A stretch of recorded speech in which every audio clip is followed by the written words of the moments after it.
ଥାଉ ତୁ ମୁଁ ବଞ୍ଚି ଥାଉ ତୁ ତୁ ମତେ ମାରିଦେଲୁ ନା ସ୍ୱାମୀ ବାଧୁଛି ନା ହାତୀଟା ଫାଟି ଯାଉଛି ନା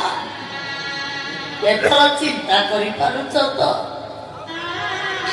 ସେଦିନ ଶୀତଳକୁ କେତେ ବାଧିଥିବ ତା ଛାତିଟା ଫାଟି କେତେ ଖଣ୍ଡ ହେଇଯାଇଥିବ ତୁ କୁଆଡୁ ବୁଝିବୁ ନାରୀମାନଙ୍କ ଆଖିର ଲୁହ ତରଳ ପଦାର୍ଥରେ ତିଆରି ସହଜରେ ଆଖିରୁ ନିଗିଡ଼ି ଯାଏ ହେଲେ ପୁରୁଷ ଆଖିର ଲୁହ କଠିନ ପଦାର୍ଥରେ ତିଆରି ତମର ସିନା ସହଜରେ ଆଖିରୁ ନିଗିଡ଼ି ଯାଏ ହେଲେ ଆମର ପ୍ରତି ମୁହୂର୍ତ୍ତରେ ଆଖିକୁ ଲାଲ କରିଦିଏ ଆଉ ଅଭିନୟ କରିବା ଦରକାର ନାହିଁ ମୁଁ ଜାଣି ସାରିଲିଣି ତମେ ଆଉ ଭିଲିଆନ ରୋଲ କରୁନ ସତ ସତିକା ଭିଲିଆନ ହେଇଯାଇଛ